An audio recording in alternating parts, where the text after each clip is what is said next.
সঙ্গীতার সংসারে কাছে দূরে সকল দর্শক বন্ধুদের এই শীতকালীন গাঁদা ফুল তো ফুটে আছে, তো এই গাঁদা ফুলের অনেক অনেক শুভেচ্ছা সঙ্গে স্বাগত জানিয়ে শুরু করছি আরও একটি নতুন পর্ব।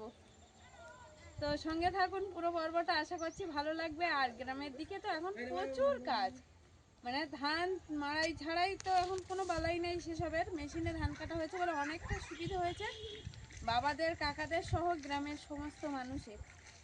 আর এখন কাকা সেই বীজ তোলার জন্য একটু মই দিচ্ছে, মই দেওয়া অর্থাৎ মই দিয়ে একটু মানে চাপলে মাটিটা সমান হবে, ধানটা যে ফেলবে বীজ তোলার জন্য সেটা ভালোভাবে ছড়াতেও সুবিধা হবে। তো সম্পূর্ণ পর্বটা সাথে থাকুন, আশা করছি ভালো লাগবে। আর যারা নতুন দেখছেন তাদের জন্য অনুরোধ রইল আমার চ্যানেলটিকে সাবস্ক্রাইব করে ছোট্ট পরিবারের সদস্য হয়ে যাবেন। আর ভিডিওটা ভালো লাগলে একটু বন্ধুত্বের হাত বাড়িয়ে দেবেন, লাইক কমেন্ট শেয়ার করে। তো বীজতলায় মানে আগে তো দেখিয়েছি বাবাদের প্রথমে খড়ের গোড়াগুলো কেটে পরিষ্কার করতে হয়, তারপরে সেখানে জল তুলে চাষ করতে হয়। তো সেগুলো দেখানোর পরে আজকের মানে সেই মাটিটা কিভাবে লেভেল করে তারপরে বীজতলা করতে হয় সেটা দেখাবো। তো কাকা সেই কাজে অবশ্যই লেগে গেছে, তো দেখাচ্ছি কিভাবে কি করছে। কাকাদের বীজ তোলার জমি, এদিকে পুকুর আছে আর পুকুরের পাড়ে এখান দিয়েই তো আমি পর্বটা আরম্ভ করলাম। আর কাকা কিন্তু বীজতলায় যে মইটা দেবে একটা তক্তায় যে মানে সমান ভারী সমস্ত কিছুই লেবেল করে ঐশিকা অর্থাৎ ছোটো মামাকে বসে নিয়েছে লেবেল করার জন্য। এই যে ঐশিকা ভালোভাবে ধরে বসো, তাহলে আর পড়বে না। হ্যাঁ, শক্ত করে ধরে বসো। এই যে এটা হচ্ছে লেবেল করা হচ্ছে বীজতলায় মই দিয়ে। সেজ কাকা কিন্তু সেই কাজে ব্যস্ত হয়ে পড়েছে। আর এই দিকটা এই পুরোটাই কিন্তু বীজতলা, যেহেতু সমস্ত জমি মানে বর্ষার যে জমিতে চাষের উপযুক্ত করা হয়েছিল সেই জমিতে আবার খরা চাষও হবে, তার জন্য এই যে ব্যবস্থা হচ্ছে। আস্তে আস্তে ওঠো, আস্তে আস্তে ওঠো, তাহলে আর বেশি কাদা লাগবে না গায়ে। দিদি তো ময়ে চড়ে গেছে, কিন্তু অলিভিয়া বলছে আমিও উঠবো, কিন্তু ও বুঝতে পারছে না যে একটু হাত স্লিপ খেলেই পড়ে যাওয়ার ভয় আছে।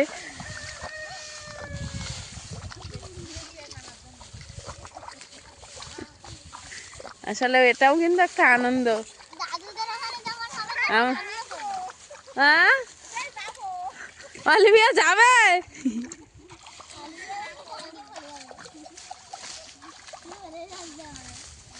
আগে এইগুলো কিন্তু আমাদের বাড়িতে গরু ছিল, সেই গরু দিয়ে আর এরকমভাবে দেওয়া হতো, কিন্তু এখন তো আর সেই ব্যবস্থা নেই। তার জন্য এই বাচ্চারা একটু হালকা ফুলকা আছে, তাদের নিয়ে এটা করা হয়।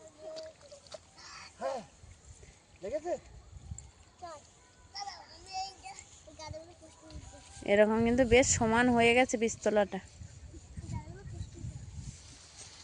এই অলিভিয়া শুধু বলছে আমি যাবো মইয়ে, তুমি মই চড়বে?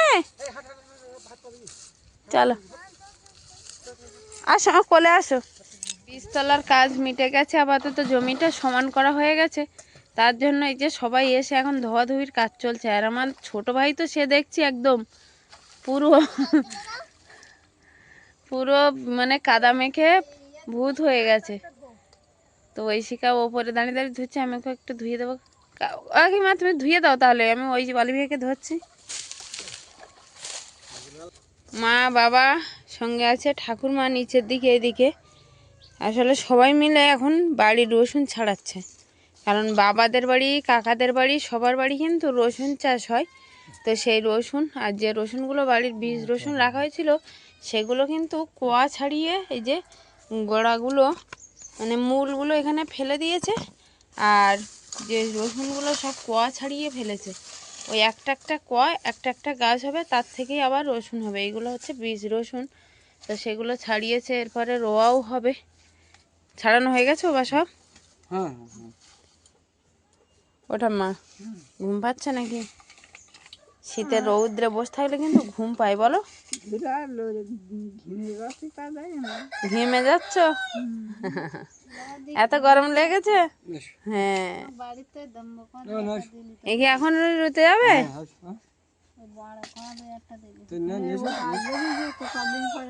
ভাই বসে আছে। এই শরীর ঠিক আছে তো? আসলে কয়েকদিন যাবত নৌকাতে রাত দিন করে নদীতে জাল ধরেছে, তো এখন করে এই যে একটু ঘুমোচ্ছে, কিন্তু বেশ অনেক বেলা পর্যন্ত। তাই বলছি যে শরীর ঠিক হয়েছে। ছোট ছোট পিলি কেটে এরকম জল দিয়ে বাবা ভিজিয়ে দিয়েছে, আর ভিজিয়ে দেওয়ার পরে কিন্তু সেই রসুনের কোয়াগুলো এরকম পুঁতে পুঁতে দিচ্ছে, যে কিছুটা ফাঁকা রেখে আর এরকম করে পুঁতে দিচ্ছে, দিলে এর থেকেই রসুন গাছ হবে। এরকম কাদায় পুঁতে দিচ্ছে, দেখছি এধারে এগুলো পোঁতা হয়ে গেছে এই যে, আর এই দিকটা পুঁতলে হয়ে যাবে আপাতত। এরকম ভাবে না দিলে হবে না, এরকম ভাবে না দিলে হবে না। এর উপর কি খরচাবা দেবে? হ্যাঁ এটা খরচাবা দিতে হবে, দিলে আর ঘাসটা উঠবে না আর জোটা ধরে রাখবে। আচ্ছা, জোটা ধরে রাখবে। আর এই ঘাস উঠলে বড্ড কষ্ট হয় ঘাস বাঁচতে চাষ করতে, কিন্তু খরচাবা দিলে সেই ঘাসটা আর মোটে উঠবে না। আচ্ছা।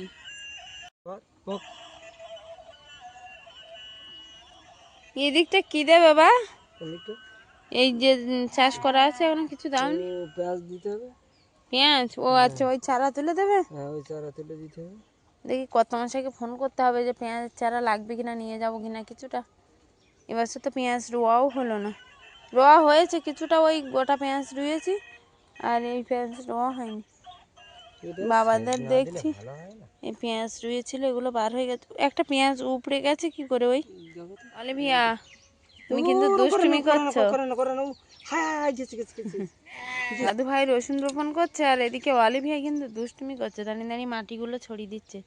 ছড়িয়ে দিও না, এর ভিতরে দাও আমার কাছে দাও, আমি ওর দেখি।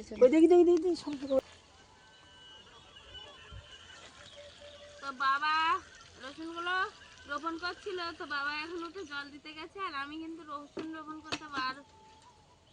রোপণ করতে বসে গেছি। আর এদিকে অলিভিয়া আমার পিছু আছে, আর ওই শিকা আছে সামনে।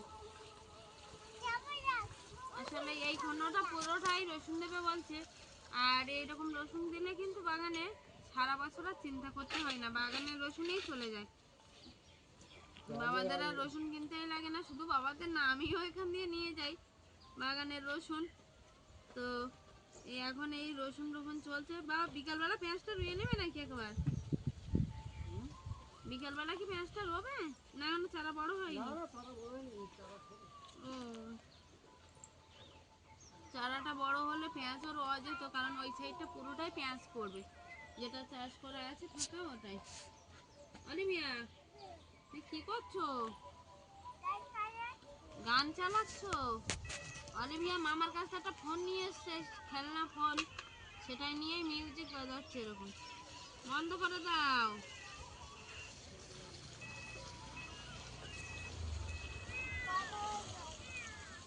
কেটে দাও।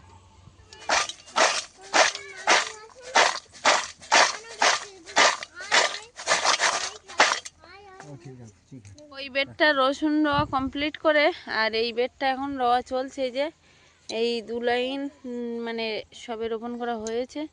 আর বা ওইদিকে রসুনগুলোর কলা বার হয়েছে, সেইগুলো বা মোটা আছে, সেইগুলোকে বাছাই করে আলাদা করছে। এইটুকুনি জায়গায় আমাদের রোপণ করলে কমপ্লিট হবে। আর অলিভিয়া ওখানে বসে বসে সেই ধুলো নিয়ে খেলছে। আমি বললাম কি করছো? তা কি করছো বলো? কাজ করছো? বাহ, দারুণ কাজ পেয়েছো তো। হ্যাঁ, মা ছোট কাকিমাদের বাড়ি থেকে বিটের যে বীজগুলো হয়, সেই বীজ ছড়ানো একটা জায়গায় হয়, সেই জায়গাকে বলে মাদা। তো সেই মাদা থেকে বিটের চারা এনেছে।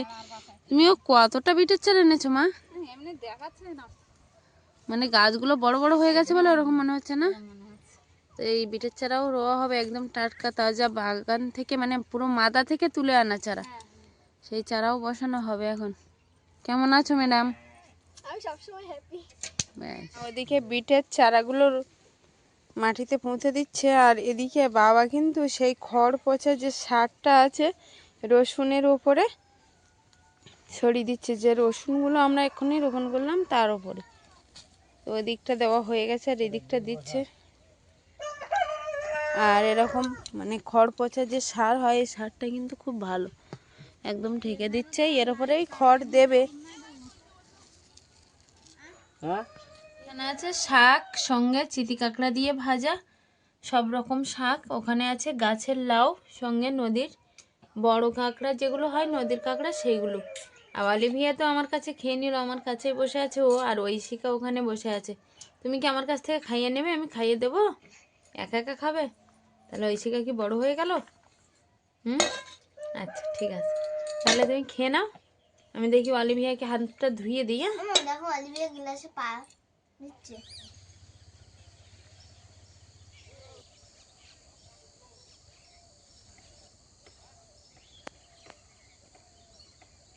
দুপুরবেলা খাওয়া দাওয়ার পরে রাস্তার দিকে আসলাম, তো দেখছি একটা জমিতে ধান কাটার মেশিনে ধান কাটছে।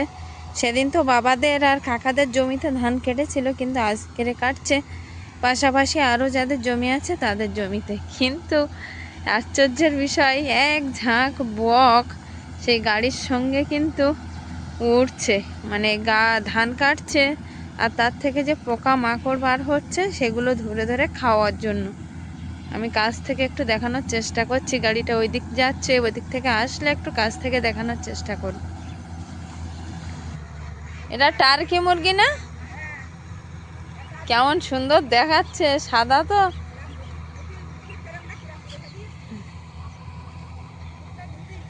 এ বাবা, মুখটা ওরকম কেন? ও মুখের ওপরে মানে ওর যে ঠোঁট আছে, ঠোঁটের ওপরে ওরকম লম্বা। বুয়া,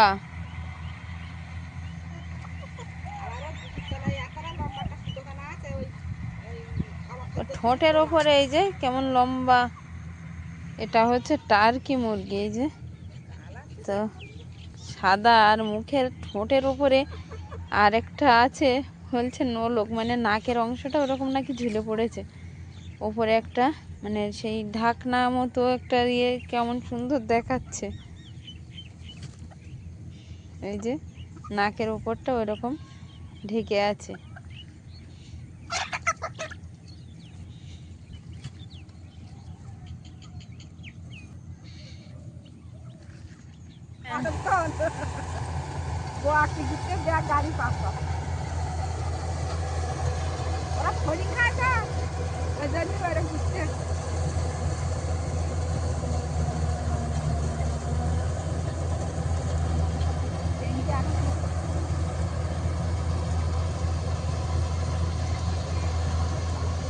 মেলা রোদ দেওয়ারও দরকার নেই, একটা রোদ খেয়ে তুলে নিই।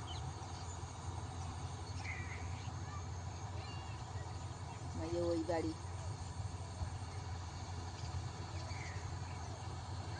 মানুষটা খড়ি ওই সঙ্গে লাভ দিচ্ছে, আমরা ধরবো এরকম ধান কাটার সময় পাঁচ পাঁচ হাতে ধোয়ায়নি।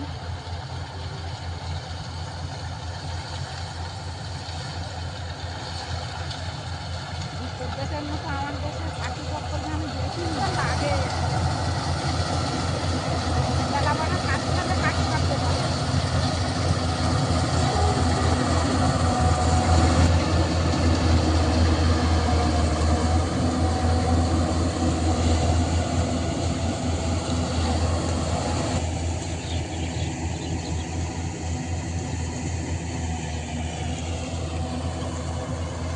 মাঠের দিকে আজকের বিকাল টাইম, কারণ বাবাদের বাড়িতে সেদিন এসেছিল, অনেকটাই সন্ধ্যা নেমে গেছিল। আর আজকে বিকাল টাইমে কি সুন্দর লাগছে, যে গাড়ির পিছনে যে বকগুলো উড়ে যাচ্ছে সেই বকগুলোকে কিন্তু খুব সুন্দর লাগছে। তো তাই একটু দাঁড়িয়ে দাঁড়িয়ে আমিও উপভোগ করছিলাম, আর আপনাদের জন্য একটু ক্যামেরা বন্দি করলাম সেটাও। তো সেটা দেখালাম। ওই যে মাঠে দূরে ধান কাটছে, আর বকগুলো কিন্তু তার পিছু ছাড়ছে না। ফড়িং বা পোকা মাকড় যেগুলো বার হচ্ছে সেইগুলো ধরে খাওয়ার জন্য খুব আনন্দ পাচ্ছে ওরা। ওরা গাড়ির পিছুই ছাড়ছে না, গাড়ির সঙ্গে সঙ্গে চলছে। তো আমি এখন বাড়ির দিকে যাব, গিয়ে দেখবো ঐশিকা অলিভিয়া কী করছে। ওরা তো ঘুমিয়েছিল, উঠেছে কিনা দেখবো। অলিভিয়া যাও প্রণাম করো।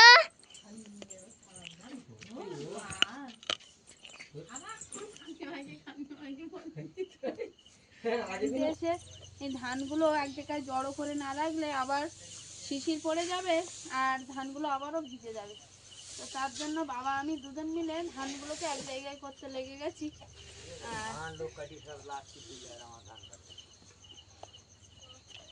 বাবা আমি দুজন মিলে এক জায়গায় করছি, মায়ের ঘরের দিকে কাজ করছে। ওই সব ধানগুলো জড়ো করে এই কোনটায় আনতে হবে।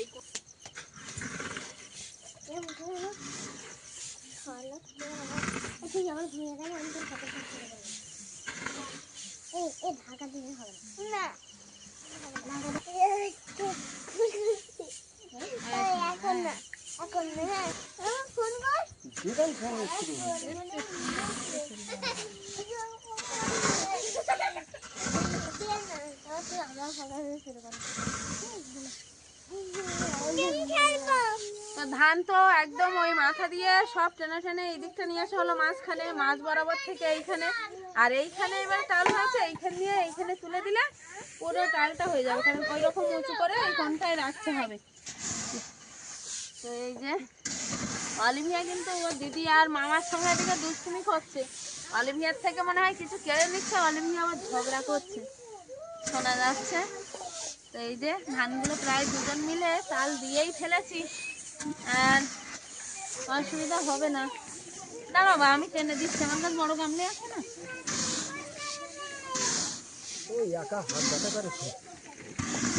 সে তো ব্যথা করে, ওই জন্য তুমি একা করছিলে দেখে আমি চলে আসলাম।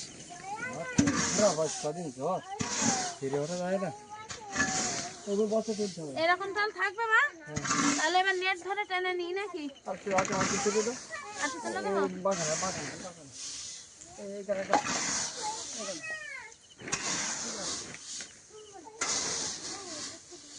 মাথাটা ভেঙে দাও, দিলে চলে আসবে।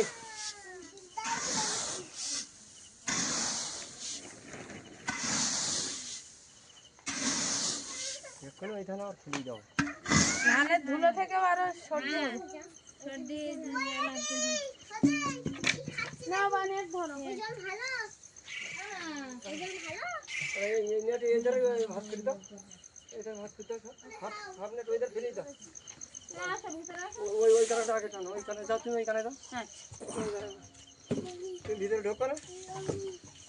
আমি আর তুমি জানি না, মায়ের ধুলো মাখার দরকার নেই। জল খাবো, কত জল নেই আমি দিচ্ছি, না এ হুড়ু করে পড়ে গেলে সব ভিজে যাবে।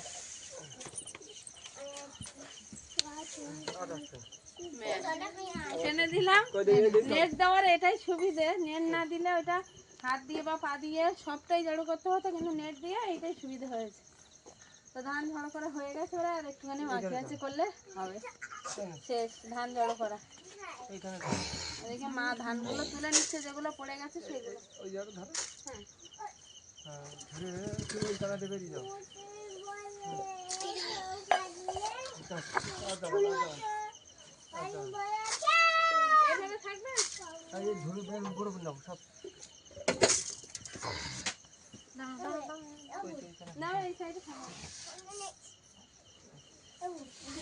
আজকে রাত্রিবেলা মা আবার মাংস রান্না করছে কিন্তু, আর আজকের মাংসটা হচ্ছে বাড়ির মুরগি নয়, বাজার থেকে ভাই একটা কক মুরগি কিনে নিয়ে এসেছিল, আর মুরগিটা অবশ্য কিনে নিয়ে আসিনি, মুরগিটা কিনে আর মাংস কেটে একদম বাড়িতে রেডি করে নিয়ে এসেছিল। কারণ মা বাবা নদীতে জাল দিতে গেছিলো, এসছে একটু আগে, আমি একটু মশলা করে রেখেছিলাম, তার জন্য একটু এসেই রান্না করতে পারছি। আমি ঐশিকা অলিভিয়াকে নিয়ে আর রান্না করতে পারিনি, তো বেশ রাত হয়েছে। আর সঙ্গে কিন্তু এই যে ঐশিকা সেই দুজনের সঙ্গে বসে বসে এখানে ওই যে কালেক্টাস গাছের ফল আছে, সেই ফলগুলো ছাড়িয়ে বাড়িতে নিয়েছে খেলা করার জন্য। এই ছোট্ট ছোট্ট ফল দিদুনের পাশে বসে বসে এই করছে। আর অলিভিয়া অবশ্য আমার কোলে বসে আছে। অলিভিয়া তুই কি খাবে আজকে? মাংস খাবে। আসলে অলিভিয়া ঐশিকার জন্য বলা চলে, কারণ মাংস তো আমরা পিকনিকে আয়োজনে খেলাম, কিন্তু তারপরে আমরা ভিডিওটা শুরু করে দুপুর পর্যন্ত নিয়ে গেছিলাম, আর তারপরে আর দেখানো হয়নি। কিন্তু আজকে কিন্তু মানে যে পিকনিকটা হলো তার একদিন পরে আমরা চলে এসেছি। আর একদিন পরে এই মাংসের আয়োজন আবারও, কারণ ঐশিকা অলিভিয়া শুধু মাংস মাংস খাবো বলে আবারও ওর মামার কাছে বায়না করেছে, মামা এই নিয়ে চলে এসছে। মা মাংস কষানো হয়ে গেছে, মাংস কষানো চলছে, মা এখানে মাংস কষানো করছে। মাংস কষানো হয়ে গেলে একটু দেবে না, ঠিক আছে দিদুন? কি তুমি কষানো মাংস খাবে? আচ্ছা ঠিক আছে, দেবে। ছোট খাবে? অলিভিয়া খাবে না। হ্যাঁ, দুপুরবেলা মাংস ভাত ভালো লেগেছে বলো? হ্যাঁ, তুমি তো আবদার করলে মামার কাছে, মামা এনে দিল সেই মতো। আর রাত্রিবেলা কিন্তু খাওয়া দাওয়ার পরে আমরা ব্যাগ গোছগাছ কাজ শুরু করলাম, তাই না? এই যে ব্যাগ এদিকে কিছুটা গুছিয়েছি, এদিকে কিছুটা গুছিয়েছি, আর ওখানে আছে, কারণ 3 জনের শীতের পোশাক প্রচুর, তাই না? তো রাত্রিবেলা বেশ ঠান্ডা আছে, অলিভিয়া একটু বাইরের দিকেই আছে দিদুনের সাথে, আর বাইরের দিকে বলতে রান্নাঘরের দিকে, আর ঐশিকা এখানে চাদর মুড়ি দিয়ে বসে আছে। তো এখন এই ব্যাগ গোছগাছ করলাম, কারণ কালকে আমরা রওনা দেবো সেই বাড়ির পথে, কারণ অনেক দিন বেড়ালাম, অনেক দিন ঘুরলাম, তাই না? ঠিক আছে তো ঘোরা, ব্যাস এবার বাড়ি যেতে হবে। তো যাই হোক, এই ব্যাগ গুছানোর মধ্য দিয়ে আজকের এই পর্বটা এখানে শেষ করছি। কেমন হয়েছে পর্বটা অবশ্যই কমেন্ট বক্সে জানাবেন। দেখা হচ্ছে আগামী পর্বে, ততক্ষণের জন্য আপনারা ভালো থাকবেন, সুস্থ থাকবেন, নিজেদের যত্ন নেবেন। দেখা হচ্ছে নতুন ব্লগে। নমস্কার।